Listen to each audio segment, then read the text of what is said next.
Pour réussir l'entrée express, vous avez besoin de stratégie, pas de perfection. Je vais vous expliquer pourquoi votre français n'atteint pas encore le niveau requis pour le Canada et surtout comment corriger cela rapidement. Pour obtenir les 70 points supplémentaires du volet francophone, l'algorithme des examens TEF et TCF Canada se concentre impitoyablement sur cet aspect, votre précision grammaticale. Une simple erreur de temps ou de structure de phrase peut faire chuter votre score en dessous du niveau NCLC 7, ce qui pourrait compromettre votre dossier d'immigration. Contrairement à ce que beaucoup pensent, il n'est pas nécessaire d'être parfaitement bilingue pour réussir le TEF ou le TCF. C'est une idée fausse.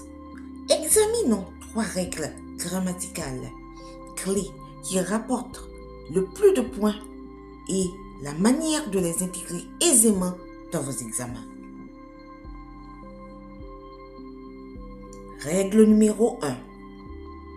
Maîtrisez le subjonctif. Dans la section expression orale du TEF, il est nécessaire de persuader un ami ou un examinateur d'accepter un projet ou une activité. Par exemple, si vous dites ceci, « Tu dois faire ça parce que c'est bien », l'algorithme vous classera au niveau débutant ou juste intermédiaire. Par contre, comment accéder au niveau B2 et C1? Il faut utiliser des structures impersonnelles suivies du subjonctif pour exprimer la nécessité ou l'urgence. Transformez vos phrases simples en tournures d'autorité telles que « Il est essentiel que tu prennes en compte cette opportunité avant qu'il ne soit trop tard. » Notez le verbe prenne, subjonctif.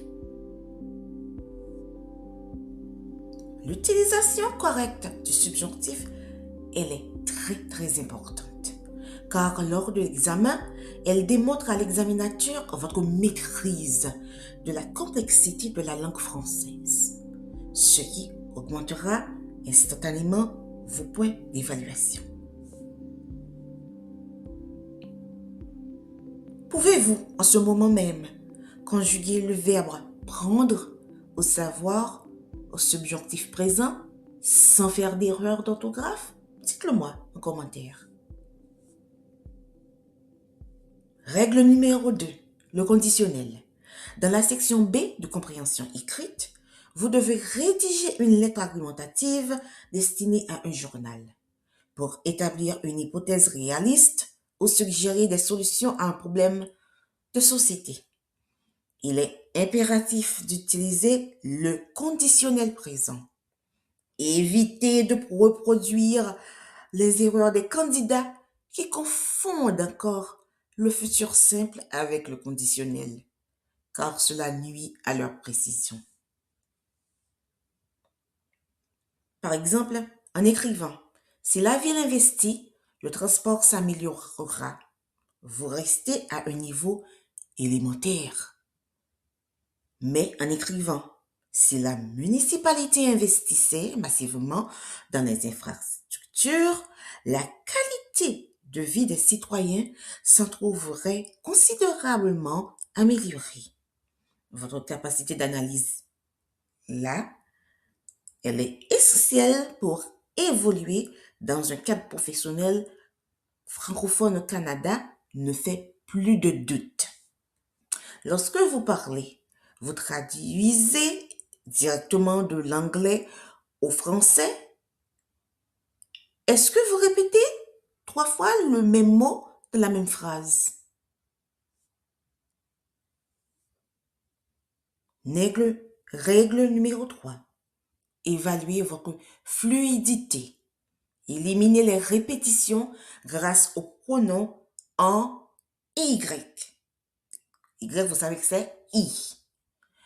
Les personnes qui traduisent directement de l'anglais vers le français leurs phrases ont souvent tendance à répéter les mêmes lieux, les mêmes objets, les mêmes choses. Par exemple, je pense à mon projet d'immigration et je consacre beaucoup de temps à mon projet d'immigration.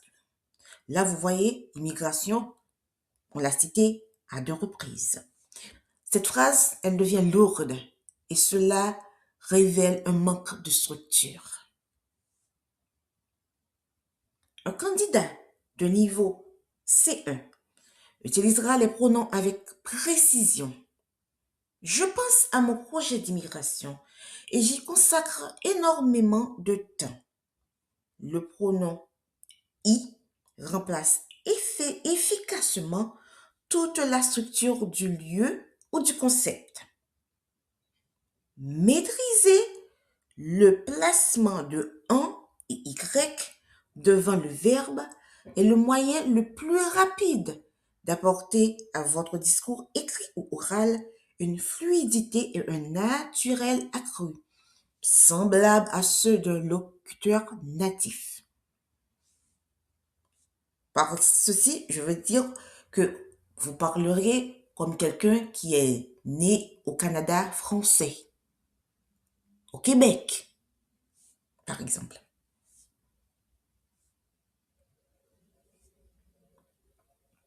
Ces 3 règles-là que je viens de vous expliquer feront toute la différence entre un dossier entrée express bloqué et votre visa pour le Canada. Mais attention, la maîtrise de la grammaire pour l'examen TEF ne s'improvise pas. Elle demande une pratique ultra ciblée. Vous allez vous appliquer. Pour ceux d'entre vous qui sont en train de réviser pour l'examen TEF,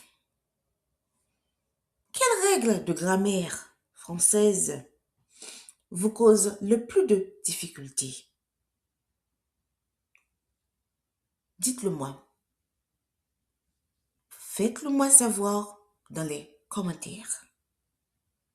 Et aussi, pour ceux d'entre vous qui vont bientôt passer l'examen, je vous souhaite d'ores et déjà bonne chance. N'arrêtez pas de pratiquer. Il faut continuer à pratiquer. Au revoir, à bientôt pour une nouvelle vidéo.